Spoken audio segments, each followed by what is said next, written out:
어떠한 무기로도 북한 핵무사일, 장사정포 미리 막지 못합니다. 그게 서울에 떨어진 뒤에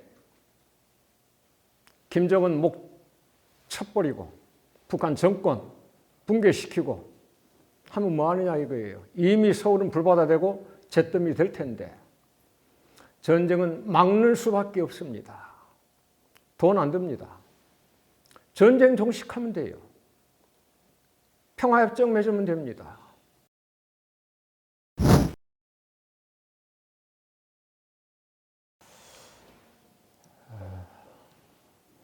평화 통일 이야기 드리기 전에요.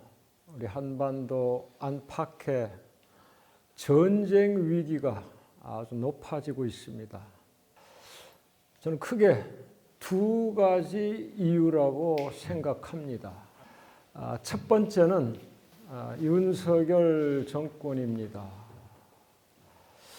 이 사람이 너무 무식하고 무모합니다. 남북 관계를 어떻게 이끌어갈지 모르겠어요. 전쟁 불사를 외치고 선제 타격, 우리 남한 핵 무장론을 주장하고 있습니다. 그다음 이제 두 번째는 미국의 아주 폭력적이고 호전적인 대외 정책이 우크라이나에서의 전쟁을 부른 데 이어서 중국과의 전쟁까지 일으키게 되지 않을까 심히 걱정됩니다. 먼저 우리 남북 관계를 한번 보자면요.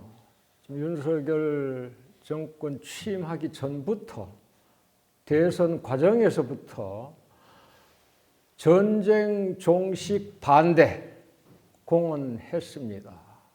그리고 북한 핵 미사일 개발에 대해서 선제 타격, 전쟁 불사를 외치고 있는데 너무나도 위험합니다. 만에 하나 북한 핵 미사일이 서울에 떨어지게 된다면 윤석열은 지하 벙커로 숨으면 목숨 구할 수 있겠지요. 서울 사람들 어떻게 하라고요? 우리 한반도에서 남한에서만 하더라도 서울은 땅덩어리 1%밖에 되질 않습니다. 인구는 4분의 1 내지 5분의 1이 삽니다. 우리 5천만 중에 1,000만 명 안팎이 서울에 살고 있으니까요.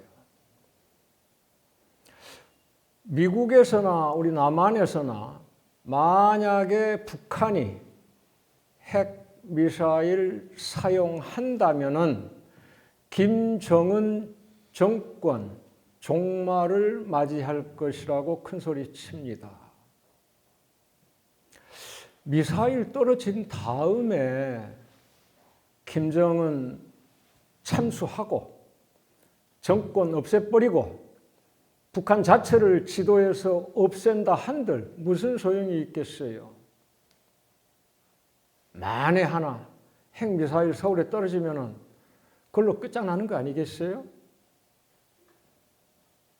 여러분, 제가 미사일에 대해서 간단하게 말씀드리겠습니다. 아주 쉽게요. 요즘 북쪽에서 대륙간 탄도미사일을 개발했다고 하고 극초음속 미사일에다가 다탄두라고 해요. 제가 그저께 LA에서 뉴욕에 비행기 타고 왔는데 비행 시간이 한 4시간 반 정도 걸리대요. LA하고 뉴욕하고 한 4,500에서 5,000km 사이니까 비행기 속도는 시속 한 1,000km 안팎이라는 소리죠. 대충 비교가 되시죠? 자동차는 100km, 비행기는 1,000km.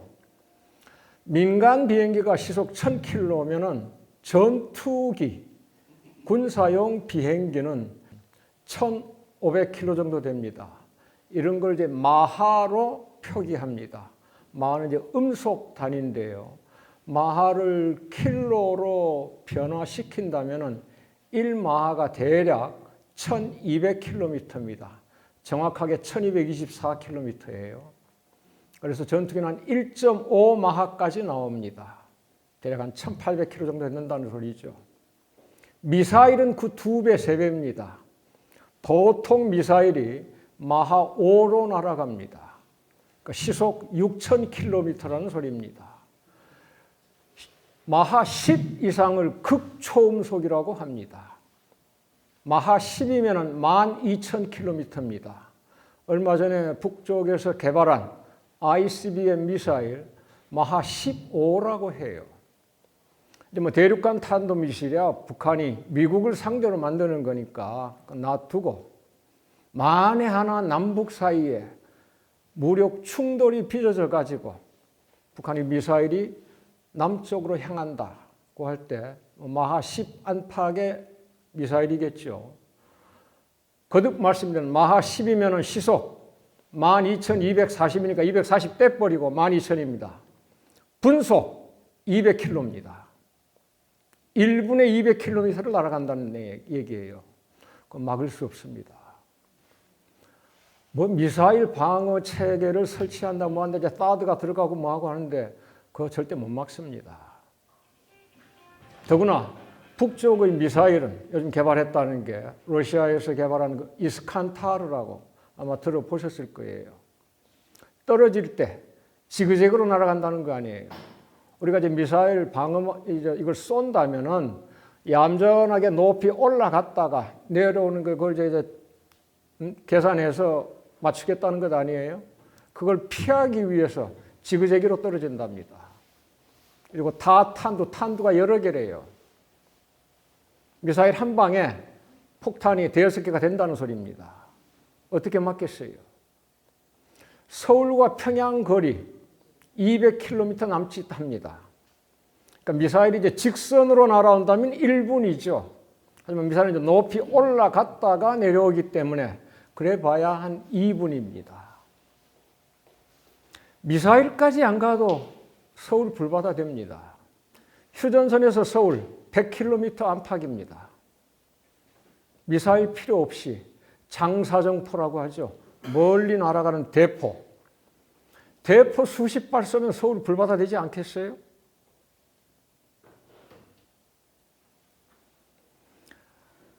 어떠한 무기로도 북한 핵무사일, 장사정포 미리 막지 못합니다. 그게 서울에 떨어진 뒤에 김정은 목 쳐버리고 북한 정권 붕괴시키고 하면 뭐 하느냐 이거예요. 이미 서울은 불바다 되고 잿더미 될 텐데 전쟁은 막는 수밖에 없습니다. 돈 안 듭니다. 전쟁 종식하면 돼요. 평화협정 맺으면 됩니다. 그런데 그걸 반대하고 천문학적인 군사비 들어가지고 미사일 방어망 설치한다, 남한도 핵무장 한다 그러는데 말 안 됩니다. 남한 핵무장 못합니다. 물론 우리 남한에는 지난 1958년부터 1991년까지 33년간 엄청나게 있었습니다. 다시 미국 핵무기를 들여오든지 자체 핵무기를 개발하겠다고 하는 건데 말 되지 않습니다. 미국 주지 않습니다. 우리가 미국의 반대를 무릅쓰고 핵무기 개발한다? 어림없습니다. 북한은 워낙 가진 게 없습니다. 자립경제입니다. 미국이 50년, 60년, 70년 한국 전쟁부터 지금까지 온갖 제재를 가하고 있습니다마는 북한은 살아남고 있어요. 미국의 봉쇄를 뚫고 우리는 그럴 수가 없습니다. 세계 10위 경제 대국입니다. 무역으로 먹고 사는 나라예요. 미국과 유엔 또는 서방의 제재가 있게 된다면 우리 며칠 못 갑니다. 그러한 미국의 제재를 무릅쓰고 핵무기를 개발한다? 말도 안 됩니다. 그래서 윤석열이 무식하고 무모하다는 겁니다. 선제 타격하고 전쟁 불사한다는데 온 국민을 죽음으로 몰고 가는 거예요. 그래서 이 전쟁 반드시 막아야 됩니다. 흔히 북한 핵무기 개발하고 미사일 쏘아야 되는데 그렇게 할 수밖에 없지 않느냐 하는 사람이 있어요. 제가 가장 싫어하고 반대하는 말이 도발이라는 말입니다. 북한의 핵무기 미사일 도발. 흔히 역지사지라는 말이 있죠. 상대방의 입장과 내 입장을 바꿔놓고 생각해 본다는 거. 이거 한번 비교해 보시기 바랍니다. 얼마 전에도 신문 뉴스 제가 제목을 본 것 같은데요. 북한은 GDP 10% 또는 15% 심지어 20%까지 국방비로 쓴다고 합니다. 북한의 GDP나 국방비는 공개되지 않습니다. 우리가 그냥 어렴풋하게 추산하는데요. 좋습니다. 10%, 15%까지 쓴다고 해서 아주 미친 짓이에요. 전시도 아니고 평상시에 GDP의 10%를 국방비로 쓴다? 근데 북한이 왜 이렇게 미친 짓을 해야 되는가? 말씀드릴까요? 참고로 우리 남한은 GDP의 3% 정도를 국방비로 씁니다. 정확하게 얘기하면 2.8%입니다. 미국은 3, 4%, 아마 작년에는 3.5%였을 거예요. 이게 이제 우리한테 왜곡으로 이끄는 거예요. 북한은 GDP의 10% 내지 15%를 국방비로 쓰고 우리 남한은 GDP의 3% 안팎을 국방비로 쓰기 때문에 북한이 최소한 3배, 5배 이상 많이 쓴다는 거죠. 얼마나 왜곡됐어요. 그럼 미국은 GDP 3.5%를 쓰니까 북한은 미국 5배를 더 쓴다? 말이 안 되잖아요. 액수로 따지면 미국 8천억 달러입니다. 미국 GDP가 23조예요. 23조에 3.5%. 대략 그게 8천억 달러입니다. 저 이거 외우고 있어요. 그리고 저는 초등학교 때 주산 유단자였습니다. 그리고 상고를 나왔습니다. 제가 상고 졸업할 때까지는 대학 교수는커녕 대학생이 되겠다는 꿈도 꾸지 못했어요. 조금 제가 얘기가 딴 방향으로 흘러가는데 우리 남한 GDP가 10등입니다. 지구상의 국가가 약 200개 있어요. 200개 국가 가운데 10등이다면 뭐예요? 최상위 5% 아닙니다. 그러잖아요. 1.8조입니다. 우리 GDP가. 그중에 2.8%, 약 3%를 국방비로 씁니다. 얼마예요? 대략 500억 달러 정도 됩니다. 그러니까 미국은 8천억, 우리는 500억. 북한은 얼마일까요? GDP 숫자가 안 나와 있습니다. 세계은행 통계나 IMF 통계나 북한은 다 가입표로 나와요. 우리하고 경제 체제가 다르기 때문에 산출 방법이 다르고 또 설사 산출된다고 하더라도 북한이 공개하지 않습니다. 그런데 우리가 즐겨 쓰는 말이 있어요. 북한 경제 규모는 우리 남한의 50분의 1, 심지어는 100분의 1 수준이라고 그런 얘기 들어보셨죠? 50분의 1이라면 100분의 1 말고 얼마 되겠어요? GDP가. 우리가 1.8조니까 2%면은 360억이잖아요. 360억에 15%를 쓴다. 그래 봐야 얼마예요? 50억 달러 안팎입니다. 우리 국방비 10분의 1입니다. 북한이 GDP의 15% 쓴다고 하더라도 미국, 우리의 몇 배라고요 아까? 8천 나누고 500, 16배잖아요. 북한의 몇 배예요? 160배입니다. 북한이 자기네보다 국방비를 10배나 쓰는 남한과 자기 160배를 쓰는 미국을 동시에 상대하는데 재래식 무기 경쟁할 수 있겠어요? 북한이 단 한 푼도 먹지 않고 입지 않고 100% GDP를 국방비로 쓴다고 하더라도 우리 남한에 못 미칩니다. 우리 GDP 3%를 국방비로 쓰니까 30분의 1 아니에요. 근데 북한 전체 규모가 우리 50분의 1이라고 하니까 얘기가 되죠. 근데 우리는 언론을 통해서 북한이 GDP 15%를 국방비로 쓴다. 우리는 3% 안팎이다. 저 새끼들은 빌어먹고 굶어 죽으면서 핵무기만 개발한다. 바로 이런 논리 아니에요. 얼마나 잘못됐어요. 이게 이제 군비로 비교하는 거예요. 그 다음에요. 우리 남한과 미국 해마다 수십 번 연합 군사훈련 실시합니다. 대규모로 실시하는 게 서너 번입니다. 북한, 중국 군대나 러시아 군대 끌어들어가서 연합훈련 단 한 번도 하지 않습니다. 우리 남한에는 세계 최강 미군이 28,000명 정도 있습니다. 북한에는 러시아 군인 한 명도 없습니다. 중국 군인 한 명도 없습니다. 비교가 됩니까? 이러한 상황에서 북한은 전쟁 끝내자 그래요. 오래전부터 애걸하다시피 전쟁 종식, 평화협정 주장해 왔습니다. 우리 남한 반대합니다. 미국은 철저하게 거부하고요. 참고로 2018년 남북 정상회담 3번을 통해서 금강산 관광 재개, 개성공단 재개, 경의선 연결 등으로 시작해가지고 종전선언까지 합의했습니다. 문재인 대통령이 뉴욕 유엔에 와가지고 3년 연속 2019년, 20년, 21년 종전선언을 제안했습니다. 미국 콧방귀 낍니다.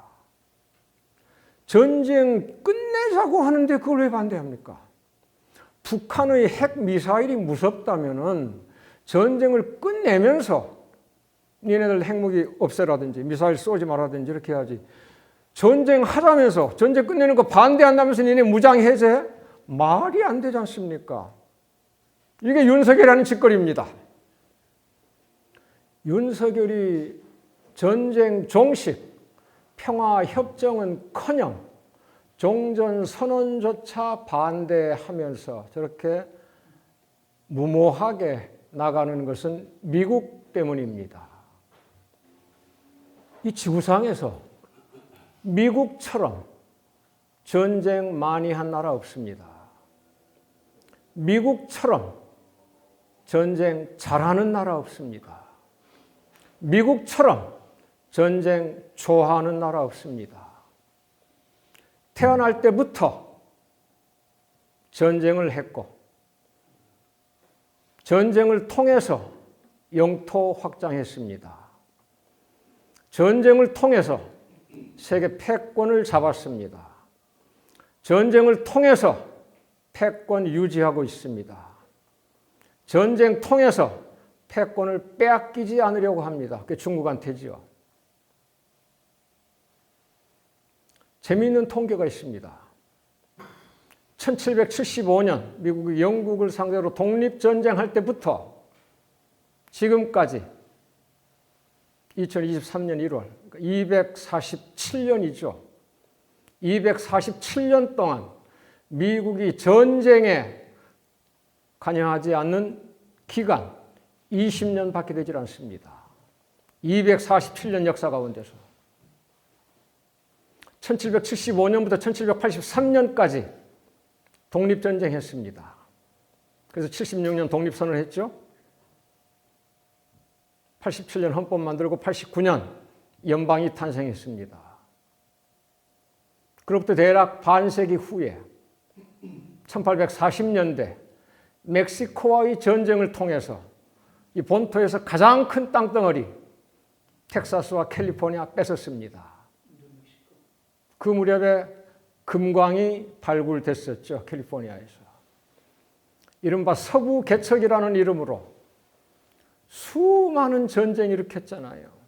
누구와의 전쟁입니까? 원주민과의 전쟁이죠. 우리는 역사를 통해서 그걸 서부 개척이라고 배웠습니다. 어떻게 그걸 개척이라고 부를 수가 있어요? 수백만을 학살했는데. 그렇지 않아요? 흔히 우리가 인디언이라고 부르는 미국 원주민들 씨를 말려버렸잖아요. 지금 보호구역, 리저베이션 안에다 가둬놓고 있고요. 아마 그 원주민 순종 별로 남아있지 않을 거예요. 그로부터 50년 뒤에 1890년대 당시 무적함대라고 불리던 스페인과의 전쟁에서 이겼습니다. 그때부터 제국으로 떠오른 겁니다. 그 전쟁을 이김으로써 스페인이 식민지로 가지고 있던 큐바, 푸에르토리코, 괌, 필리핀을 차지한 겁니다. 그래서 아시아까지 진출하게 된 거예요. 필리핀을 식민지로 만들면서. 그로부터 50년 뒤에 1940년대 2차 세계대전, 소위 태평양 전쟁 벌여가지고 일본한테 핵무기 떨어뜨리고 이겼죠. 그리고 세계 패권 국가로 우뚝 섰었습니다. 그때부터 소련과 50년 동안 냉전을 치렀습니다. 냉전이 이겼어요. 91년 소련 망했습니다. 소련이 망하니까 그때부터 중국을 견제하고 봉쇄하기 위한 정책을 만들었습니다. 많은 학자들이 아직은 미국과 중국 사이에 새로운 냉전, 신냉전이 시작되지 않았다고 하기도 합니다.